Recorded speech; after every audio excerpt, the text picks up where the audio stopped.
सात संगत जी, प्यार से कहना धन निरंकार जी। सात संगत जी, आप सभी संतों के चरणों में बहुत ही सुंदर विचार जिसका विषय है निरंकार क्या है। आशा है सात संगत जी परवान करे और ध्यान से सुने। सात संगत जी, बड़े प्यार से कहना धन निरंकार जी। समय ब्रह्म मुहूर्त लगभग 15वीं सदी का प्रभात स्थान काशी वाराणसी, एक शांत गंगा घाट दृश्य, गंगा का किनारा, ब्रह्म मुहूर्त की दिव्य शांति छाई हुई है। संत रविदास अपनी कठौती चमड़ा भिगोने का पात्र के पास बैठे हैं, पर उनकी आंखें गंगा की अनंत धारा पर टिकी है। सात संगत जी, वे गहरे ध्यान में हैं। तभी पीछे से संत कबीर धीरे धीरे आते हैं। कबीर शांत और बेधक स्वर में, रविदास किस सोच में डूबे हो, यह बोले। क्या इस बहती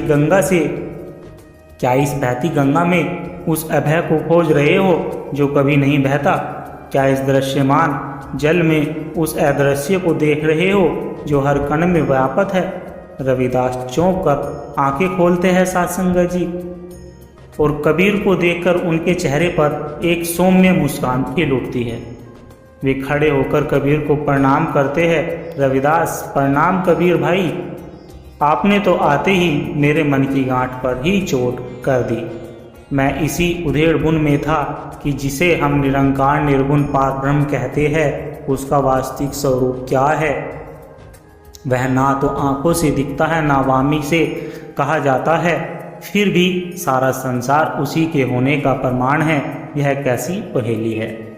सात संगत जी, कबीर मुस्कुराते हुए, पहेली नहीं रविदास, यह तो सबसे सरल सत्य है। हमने ही इसे अपनी बुद्धि और कर्म कांडों से जटिल बना दिया है। अरे वाह, तो इतना प्रकट है कि उसे खोजने के लिए कहीं नहीं जाना पड़ता।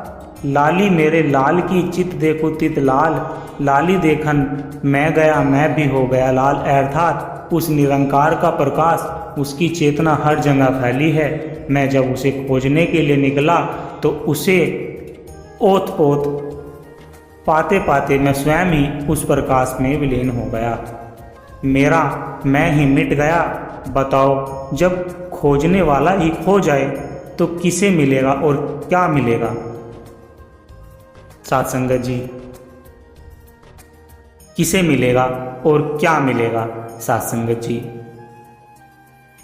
ईसावास उपनिषद का पहला ही मंत्र यह घोषणा करता है कि रविदास, ईसावासमिदं सर्वम यथाकिच जगतयाम, जगत अर्थात इस चलायमान जगत में जो कुछ भी है वह सब उस एक ईश्वर, उस निरंकार से ही पर्याप्त और ढका हुआ है, कुछ भी उससे अलग नहीं है। तो बताओ, जो कण कण में पहले से ही मौजूद है उसे कहाँ बाहर खोजोगे? फिर सात संगत जी, रविदास बोले कि अद्भुत, आपने तो अनुभव का सार कह दिया। मैं का मिटना ही उसका मिलना है, पर यह मैं बड़ी हट्टी है कबीर भाई। मंदिर मस्जिद मूर्ति पूजा तप जब में उलझाए रखता है। लोग उसे बाहर खोजते हैं जबकि वह तो भीतर बैठा है। जैसे कस्तूरी मर्ग अपनी ही नाभि की सुगंध से उन्मत्त होकर पूरे जंगल में दौड़ता फिरता है, उसका मथुरा का द्वारका का काशी हरिद्वार। रविदास खोजा दिल अपना को मिले दिलदार। जब मैं अपने ही हृदय में खोजा, खोजा तभी मुझे मेरे प्रीतम मेरा निरंकार मिला। यह तीर तो बस पड़ाव है, मंजिल तो भीतर है। फिर कबीर ने कहा कि रविदास, तुमने सत्य कहा और तुम्हारे इस दिलदार का कोई रंग रूप, कोई आकार नहीं है। यही तो वेद भी कहते हैं सात संगत जी। उपनिषद पुकार पुकार कर कहते हैं, नेति नेति, अर्थात यह भी नहीं, यह भी नहीं। सात संगत जी, तुम उसे जो भी नाम या रूप दोगे वह उससे परे है। वह ना स्त्री है, ना पुरुष, ना जड़, ना चेतन, वह तो इन सब का आधार है। श्रोताश्रत और उपनिषद में भी कहा गया है कि न तस्य प्रतिमा अस्ति यस नाम महप, अर्थात उस परमेश्वर की कोई प्रतिमा, कोई मूर्ति नहीं हो सकती जिसका नाम ही महान यश है। उसे किसी आकार में गढ़ना उसकी अनंतता का अपमान करना है। लोग उसे बाहर पत्थर में खोजते हैं, जबकि वह परम तत्व तो भीतर आत्मा के रूप में अविनाशी होकर बैठा है। सत्संग जी रविदास ने कहा, और श्री भगवद गीता के योगेश्वर कृष्ण भी तो अर्जुन से यही कहते हैं कि आत्मा या उस परम तत्व को शस्त्र काट नहीं सकती, अग्नि जला नहीं सकती, जल उसे गीला नहीं कर सकता और वायु उसे सुखा नहीं सकती। नैनम छिंदती शास्त्राण नैनम दहंती पावका न चनम कलेदयाति अपो न शोषायाति मारुता। यह श्लोक किसी देहधारी ईश्वर के लिए नहीं है सत्संगत जी कबीर भाई, यह उसी निरंकार अविनाशी सनातन तत्व के लिए है जो हम सब के भीतर आत्मा के रूप में विराजमान है। वही तो निरंकार है। कबीर ने कहा, बिल्कुल।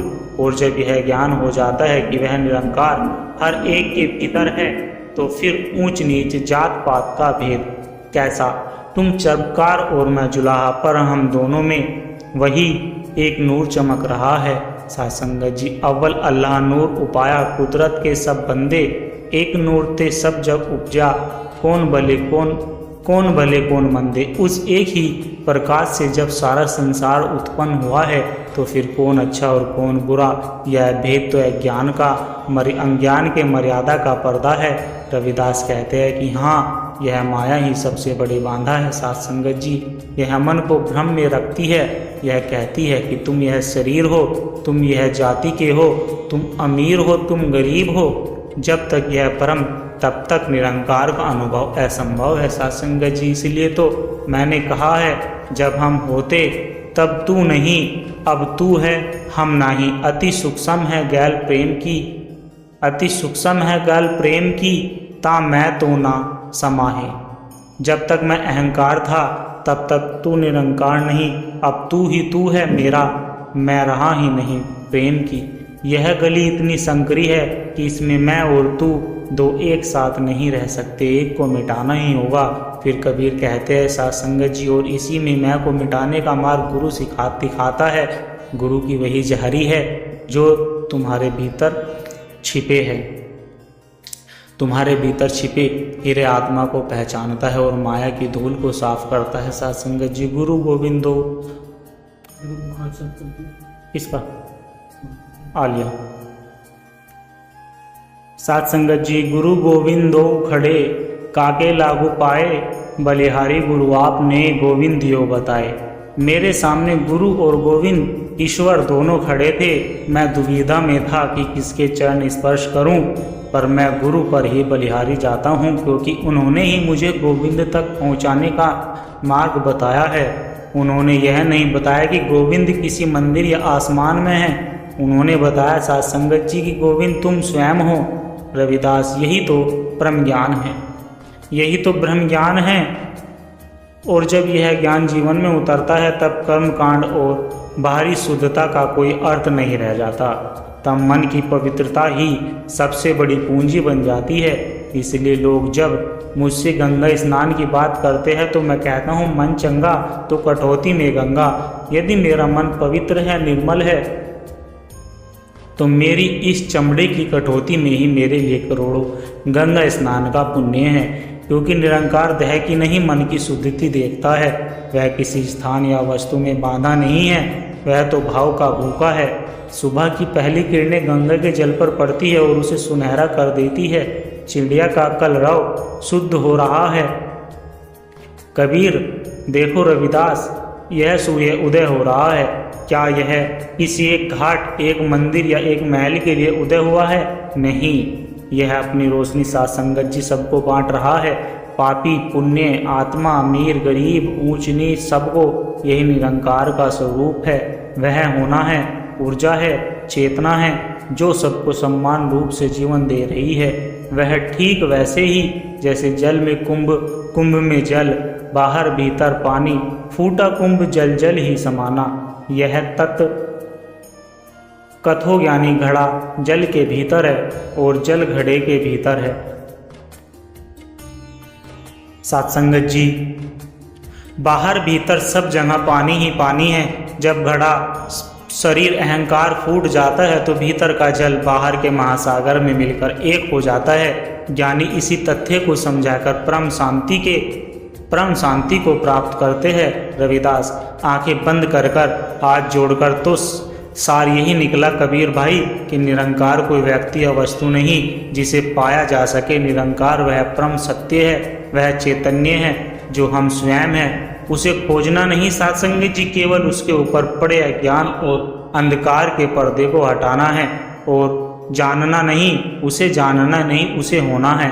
अहम ब्रह्मास्मि, मैं ही ब्रह्म का अनुभव, निरंकार मैं ही ब्रह्म का अनुभव ही निरंकार का साक्षात्कार है। कबीर ने कहा है साध संगत जी, कबीर ने कहा कि सत्य बस इतना ही है। यही वह परम ज्ञान है जो इंसान को मंत्र मुग्ध भी करता है और झकझोर कर भी देता है। साध संगत जी, इसी संवाद के बाद दोनों संत मौन हो गए। अब उनके बीच कोई शब्द नहीं थे साध संगत जी, केवल एक गहरी सांस और एक गहरी शांत समझ है। वे दोनों उगते हुए सूर्य को देख रहे हैं साध संगत जी। साध संगत जी, गुरुमुख के हृदय में, संत के हृदय में एक सद्भावना होती है, एक समदृष्टि होती है। वह हर एक के भले की कामना करता है। साध संगत जी, ऐसे में उसका जिस किसी से नाता जुड़ता है वह उसको भी सत्य के साथ जोड़ता है, इस हरि के साथ जोड़ता है। संत जन महापुरुषों का तो यही चलन सदियों से चला आ रहा है साध संगत जी कि चलो हंसने की कोई हम वजह ढूंढते हैं, जिधर ना हो गम कोई वजह जगह ढूंढते हैं। बहुत उड़ लिए ऊंचे आसमानों में, चलो जमीन पे ही कहीं हम सतह ढूंढ लेते हैं। छोटा संग कितनों का जिंदगी की जंग में, चलो उनके दिलों की हम गिरह ढूंढ लेते हैं। बहुत वक्त गुजरा भटकते हुए अंधेरों में, चलो अंधेरी रात की हम एक सुबह ढूंढ लेते हैं। साध संगत जी, हारमोनी शब्द का सीधा सा मतलब हार मान ली है। जब इस निरंकार के आगे अपने ईगो को समर्पित कर दिया तो सब इंसानों में इस निरंकार का रूप नजर आना शुरू हो गया।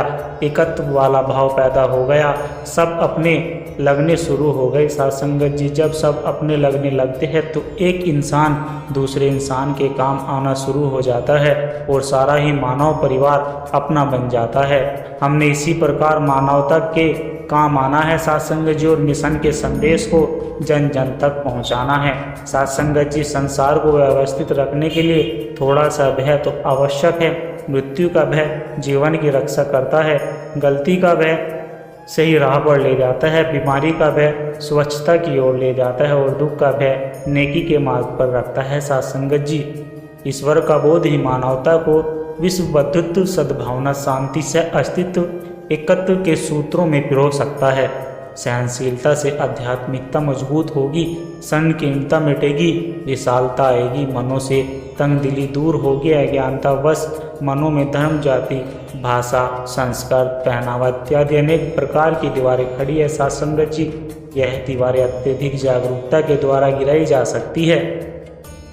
साध संगत जी, सतगुरु माता जी महाराज अक्सर विचारों में कहा करती थी कि मिशन की सिखलाइयों पर अमल करना होगा। इस संदेश पर अमल करके ही हम इसे लोगों तक पहुंचा पाएंगे और अपने जीवन को एक गुरुमुख वाला जीवन बना पाएंगे, ताकि हमारी तरफ आकर्षित होकर, जिज्ञासु होकर जो भी हमें मिले देखकर हैरान हो जाए कि आखिर इनके पास ऐसा क्या है जो यह सबसे मिलजुल कर रहते हैं। साध संगत जी, प्यार से रहते हैं, शांति से, सुकून से अपना जीवन व्यतीत कर रहे हैं। क्या खूब लिखा है साध संगत जी, किसी ने बख्श देता है खुदा उनको जिनकी किस्मत खराब होती है, वे हर किस नहीं बख्शे जाते जिनकी नीयत खराब होती है।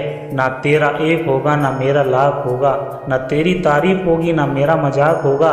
गुरूर न कर शाही शरीर का, तेरा भी खाक होगा मेरा भी खाक होगा। जिंदगी भर ब्रांडेड करने वालों, याद रखना कफन का कोई ब्रांड नहीं होता। गजब की एकता दिखी लोगों को जमाने में, जिंदों को गिराने में और मुर्दों को उठाने में। इसलिए याद रखना साध संगत जी, वक्त से बड़ा कोई नहीं होता और मौत से बड़ा सच कुछ नहीं है। साध संगत जी, प्यार से कहना धन निरंकार जी। साध संगत जी, आशा करता हूँ दास के द्वारा कहे गए विचार आप सभी संतों को अच्छे लगे होंगे। अगर विचार आप सभी संतों को अच्छे लगे हो तो वीडियो को लाइक करें, शेयर करें, कमेंट बॉक्स में धन निरंकार जी लिखकर अपने विचार साझा जरूर करें और दास के चैनल को भी साध संगत जी सब्सक्राइब जरूर कर ले। और दास को आशीर्वाद दे। हर रोज आप जी के चरणों में ऐसे ही सुंदर सुंदर विचार लेकर आता रहूं। साथ संगत जी प्यार से कहना, धन निरंकार जी।